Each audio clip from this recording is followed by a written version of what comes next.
Graças a Deus por tudo, até aqui nos ajudou o Senhor, e aquele que começou a obra é fiel para completar. Deus é bom, Deus é Pai, amigo, conselheiro, Ele é o nosso pastor, Ele é um esposo, Ele é amigo, Ele é justo advogado, Ele é o nosso melhor psicólogo, Ele é o médico que está acima de todos os médicos, Ele é tudo que nós precisamos, é um porto seguro. De fato, Ele é refúgio, fortaleza, socorro bem presente na hora da angústia.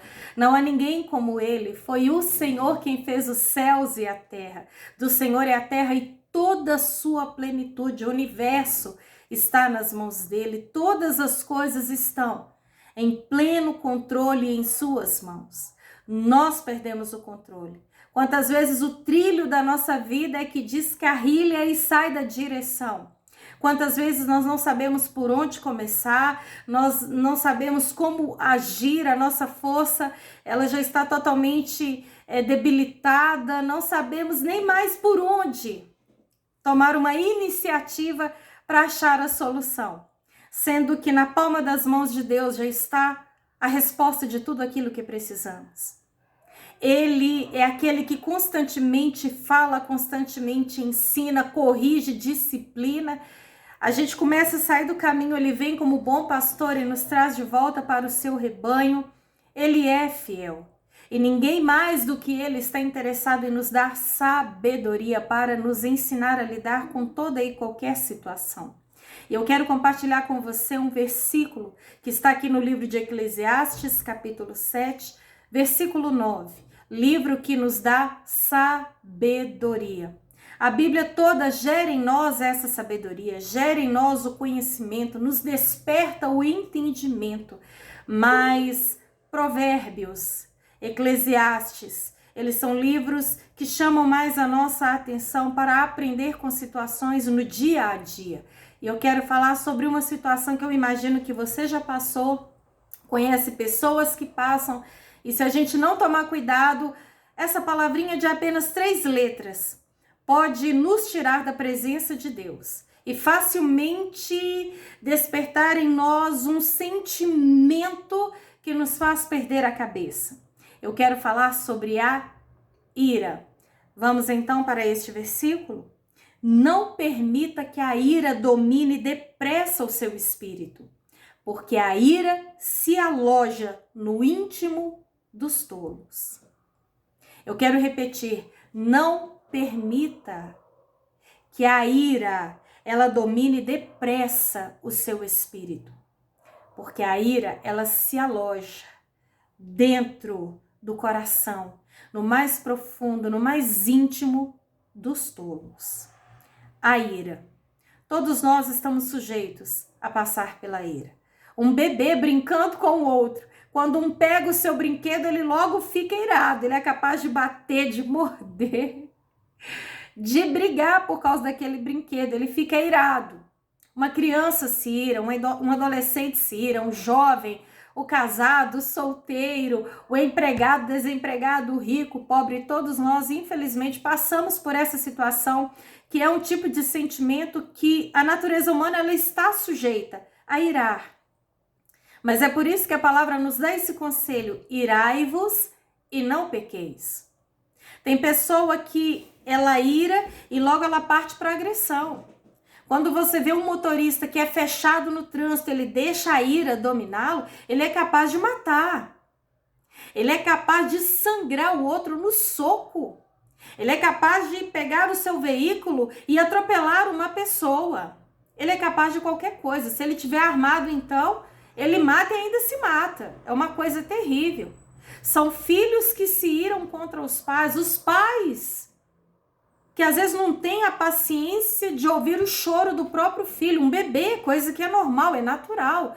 Chora por fome, chora de pirraça, chora por dor, chora porque precisa ser trocada a fralda, ele chora. E nós vivemos um tempo em que o próprio pai ou a mãe, ao ouvir o choro do seu bebê, ele deixa a ira dominá-lo de tal forma que é capaz de ele bater a cabeça de um bebê na parede. Ele é capaz de desferir socos brutais na cabeça de um recém-nascido. São pessoas que elas são dominadas a tal ponto que elas cometem uma chacina. Que elas, de repente, falam palavras que vão jogar um casamento pelo ralo abaixo. É funcionário que ira contra o patrão, é o patrão que ira contra o funcionário, os vizinhos. Um irando contra o outro, jogando lixo na casa do outro, jogando bomba na casa do outro. São situações terríveis. O marido irado contra a esposa irada com o marido. E é o tipo de situação que a gente vê políticos. Às vezes, no momento de uma assembleia, em decidir a respeito de uma situação séria que vai mexer com todo o nosso país, e ali irados, começam a jogar cadeiras nos outros e salta por cima da mesa. São policiais que precisam ter o domínio próprio para lidar com a situação e deixam a ira dominar ao ponto de injustamente atirar pelas costas ou bater na pessoa. Uma vez eu vi uma situação que o cara estava deitado de cara no asfalto e o policial pisando com aquela bota pesada no seu pescoço. São coisas assim que às vezes você não entende, são autoridades que se iram. Foi como eu disse, não tem idade. E quando a ira domina a pessoa, ela fica cega, ela é capaz de qualquer coisa. Eu lembro uma vez que eu vi uma reportagem também que o marido chegou de viagem e na porta da sua casa tinha uma caminhonete Hilux branca estacionada. E quando ele entrou, tinha um homem fazendo massagem na sua esposa, na ausência dele. Lógico, a ira, ela entra rasgando.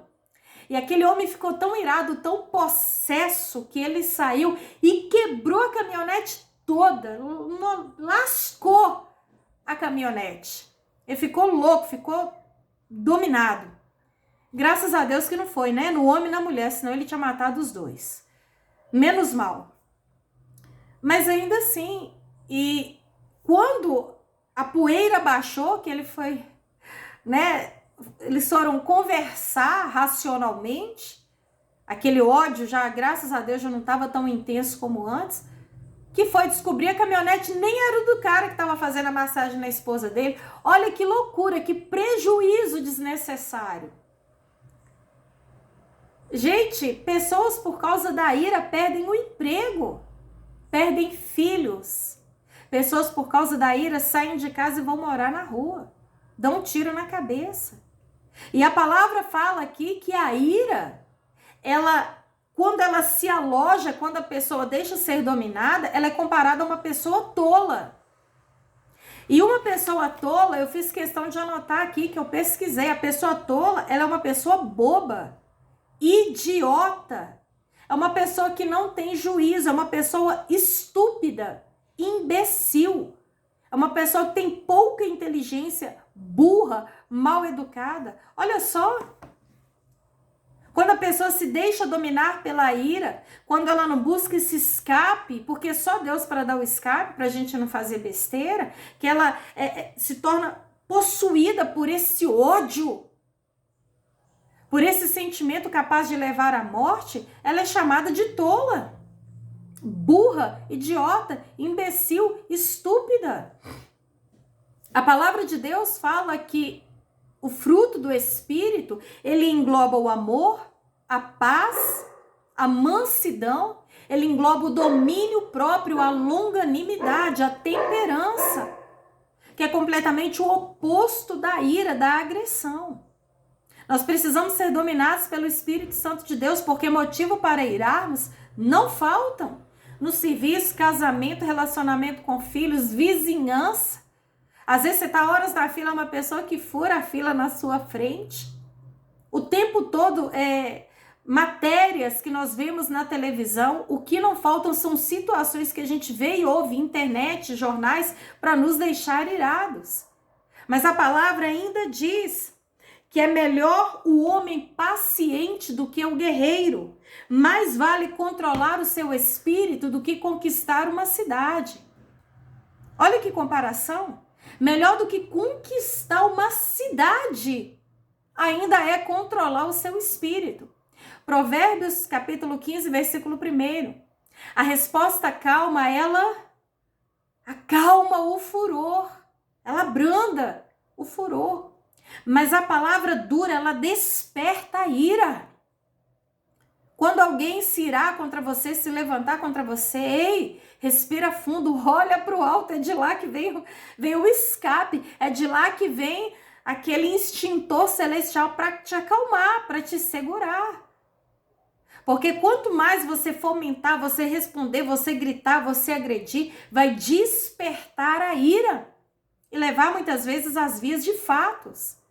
Ali em Tiago também, capítulo 1, versículo 19, está escrito: meus irmãos, tenham isso em mente. Sejam sempre prontos no ouvir e tardios no falar e tardios no irar. Nós temos quantos ouvidos? Quantas bocas para falar? Então, aprenda a ouvir.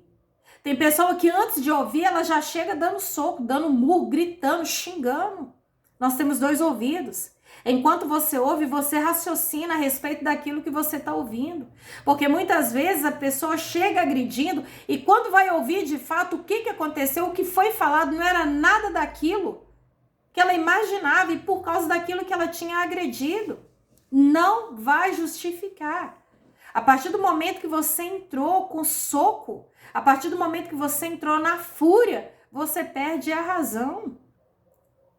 Não resolve. Aquilo que já está ruim vai piorar. Tenha sempre essa disponibilidade, aprende a ouvir. Para depois de ouvir, você falar. E seja sempre tardio no falar, fale só na hora certa. E busque em Deus a palavra certa. Porque tem palavra que traz paz, traz calma, mas tem palavra que joga uma casa no chão. Então tome muito cuidado. Esse é o conselho de Deus para o nosso coração através dessa mensagem. Cuidado, não deixe a ira dominar o seu espírito. Eu já passei por situações, queridos, que dentro de mim me dá um fogo, eu sinto que a minha temperatura ela aumenta, eu acho que é como um vulcão que vai entrar em erupção, porque ele esquenta primeiro no fundo, né? E depois ele entorna. Já passei diversas situações que eu me sentia como esse vulcão. Eu conversando com a pessoa falando coisas que aquilo estava me irando e dentro de mim borbulhando, a temperatura fervendo, eu sentia meu coração palpitar no peito. Mas ali eu respirava e eu orava: Senhor, me segura, me domina, me acalma, me ajuda. E se eu fosse levar no braço, irmãos, o trem ia ficar feio. Mas no braço eu não vou resolver.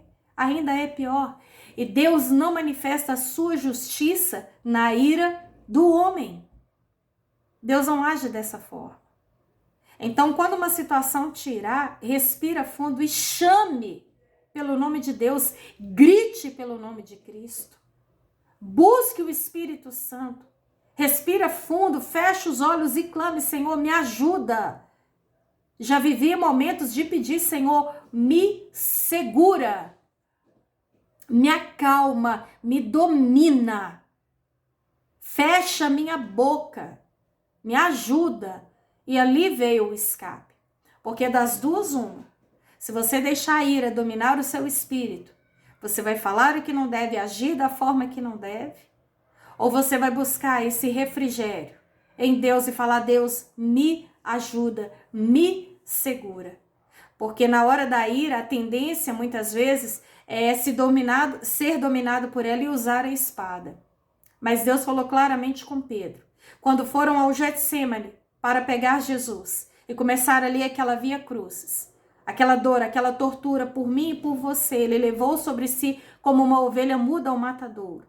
Pedro sacou a sua espada e cortou a orelha de Malco. E Jesus disse: guarda essa espada, porque os que usam a espada por ela morrerão. Então guarde a espada. Pelo contrário, use essa espada e Deus vai te dar a vitória. Coloca tudo nas mãos de Deus e Ele vai julgar a sua causa e vai te dar a vitória. Não perca a razão, não perca a fé. confie em Deus. Amém?